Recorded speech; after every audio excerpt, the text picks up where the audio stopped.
PACS, IKP కేంద్రాల్లో ధాన్యం కొనుగోళ్లు చివరి దశకు చేరాయి. మే చివరి నాటికి కొనుగోళ్లు పూర్తి చేస్తామని ప్రభుత్వం చెబుతున్నప్పటికీ క్షేత్రస్థాయిలో పరిస్థితులు భిన్నంగా ఉన్నాయి.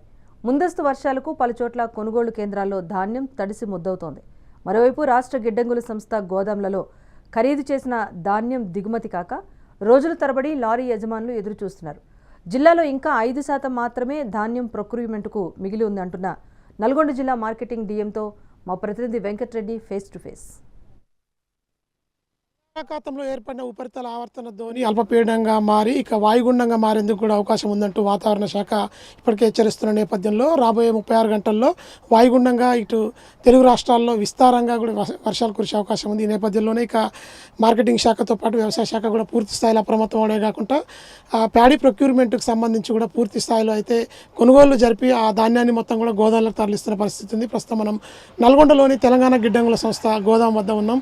వేరోజుకు సంబంధించి మార్కెటింగ్ జీఎం మనతో ఉన్నారు, వారితో మాట్లాడే ప్రయత్నం చేద్దాం. సార్ నమస్తే. ఇక నల్గొండ జిల్లాలో ప్యాడీ ప్రొక్యూర్మెంట్కి సంబంధించి ఏంటి పరిస్థితి, ఎంతవరకు కొనుగోలు చేశారు, ఇప్పుడు ఎంత ఇంకా పెండింగ్లో ఉందండి? నమస్తే అండి. మన నల్గొండ జిల్లాలో వచ్చేసి మనము 375 కొనుగోలు కేంద్రాలు ఏర్పాటు చేయడం జరిగింది. ఈ 375 కొనుగోలు కేంద్రాల్లో దాదాపు 270 సెంటర్ వరకు క్లోజ్ అయిపోయాయి. ఇంకొక సుమారుగా 70 కేంద్రాలు మాత్రమే నడుస్తున్నాయి.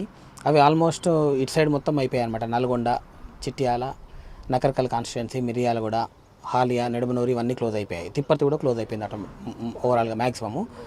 ఓన్లీ మిగిలిందంటే ఓన్లీ దేవరకొండ కాన్స్టిట్యుయెన్సీలో కొన్ని నడుస్తున్నాయి అనమాట. మొత్తం జిల్లాలో ఇప్పటివరకు మనం కొనుగోలు చేసింది 5,68,000 టన్నులు కొనుగోలు చేశాము. ఇంకొక సుమారుగా ఒక 20,000 టన్నుల వరకు మనకు వచ్చే అవకాశం ఉందంతే. మిగతా అంతా మొత్తం ధాన్యం అనేది కొనుగోలు చేశాము. ఇప్పుడు ఇంకా ఏమన్నా ఇప్పుడు కొన్ని సెంటర్లో 1-2 లార్ల ధాన్యం ఉంది. అది కూడా ఎంబడే షిఫ్ట్ చేసి లారీలో పెడుతున్నాము. లారీలో పెట్టేసి మిల్లులలో స్పేస్ ఆల్రెడీ అన్ని మిల్లులకు కూడా 100 నుంచి 150% వరకు రైస్ మిల్లులు దిగుమతి చేయడం జరిగింది. ఆ రైస్ మిల్లులో స్థలాభావం ఉండడం వల్ల కొన్ని అనేది మనం ఈ గోదాంలను ఏర్పాటు చేసుకొని రైతులకు ఇబ్బంది కలగకూడదని చెప్పి ఇక్కడ గోదాంలో దించిపిస్తున్నాం అనమాట. ఇంకా మొదటి రోజు కొంచెం హమాలు తక్కువ ఉండడం వల్ల కొంచెం దిగుమతి కాలేదు. ఇప్పుడు హమాలను పెంచాము. ఇంకొక 4-5 రోజుల లోపల మొత్తం మ్యాక్సిమం అన్ని ప్రొక్యూర్మెంట్ అనేది క్లోజ్ అయిపోతుందండి. ఒక్క దేవరకొండ ఏరియాలో మాత్రమే ఇంకొక 2-3 రోజులు అదనంగా ఒక 2-3 రోజులు నడుస్తుంది అంతే. రాత్రి ఇక్కడ కట్టంగూరు ప్రాంతంలో కూడా పూర్తి స్థాయిలో ధాన్యం తడిసింది, కొట్టుకుపోయిందని చెప్పి రైతులు ఆందోళన వ్యక్తం చేస్తున్నారు. వారికి తార్పాలీలు కానీ అట్లాంటి ఏం మార్కెటింగ్ శాఖ నుంచి ఇవ్వలేదా? జాగ్రత్త చర్యలు ఏం లేవండి గవర్నమెంట్ నుంచి? లేదండి, మార్కెటింగ్ శాఖ నుంచి కావాల్సినంత టార్పాలిన్లు మన దగ్గర అందుబాటులో ఉన్నవి. సెంటర్ నిర్వాహకులు కూడా అందుబాటులో ఉంచమని ఆదేశాలు కూడా కలెక్టర్ గారు ఇచ్చారు. దాని ప్రకారం అన్ని సెంటర్లో కూడా అందుబాటులో ఉంచడం జరిగింది. ఇప్పుడు సెంటర్లో ఏమైనా తడిసిన ధాన్యం ఉన్నా కూడా ఇప్పటికీ ఆల్రెడీ నిన్న మేము నోటీస్ చేసిన ఒక 20 నుంచి 30 లార్ల ధాన్యాన్ని కూడా రైస్ మిల్లకు పంపించి దిగుమతి చేయించడం జరుగుతుంది.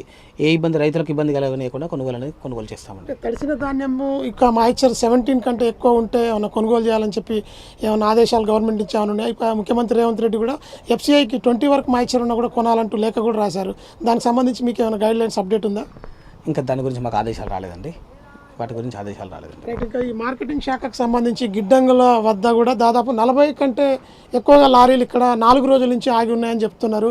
సరిపోను సిబ్బంది లేరా? వీరిక లారీ డ్రైవర్లందరూ కూడా ఒక్క కిరాయికి మేము 5 రోజులు ఇక్కడ వెయిట్ చేయాల్సి వస్తుందని చెప్పి వాళ్ళంతా గగ్గోలు పెడుతున్న పరిస్థితి. దానికి పరిష్కారం ఏమైనా ఉందా? అదే ఇప్పుడు 40 ఏం లేవండి. నిన్న మొన్న కలిపి ఒక 20-25 వెహికల్స్ కూడా అన్లోడ్ వెళ్ళిపోయాయి. మళ్ళీ వస్తున్నాయి కాబట్టి మీకు అక్కడ నెంబర్ అనేది అలా కనబడుతుంది. ఇవాళ ఈవినింగ్ వరకు మొత్తం వెహికల్స్ అన్ని కంప్లీట్ చేస్తామండి.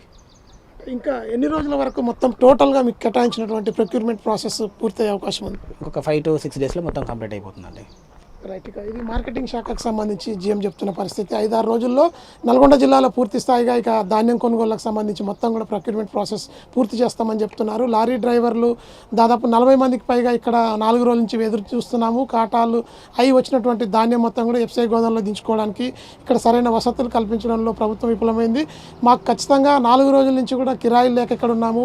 ఇక్కడ ఖచ్చితంగా లారీలకు మేము EMIలు కట్టుకునే పరిస్థితి కూడా లేదని చెప్పి వారు ఒకవైపు చెప్తున్నారు. దీనిపై గవర్నమెంట్ దృష్టి సారించడమే కాకుండా వర్షాభావ పరిస్థితుల దృష్ట్యా ఇటు రైతులను ఆదుకోవడం, మరొక వైపు ఇక లోడ్ అయ్యి అక్కడి నుంచి కాటాలో వచ్చినటువంటి ధాన్యం మొత్తం వెంటనే దించుకునే విధంగా కూడా గోదాంలో సౌకర్యాలు ఏర్పాటు చేయాలని చెప్పి లారీ డ్రైవర్ కూడా కోరుతున్న పరిస్థితి అయితే ఉంది.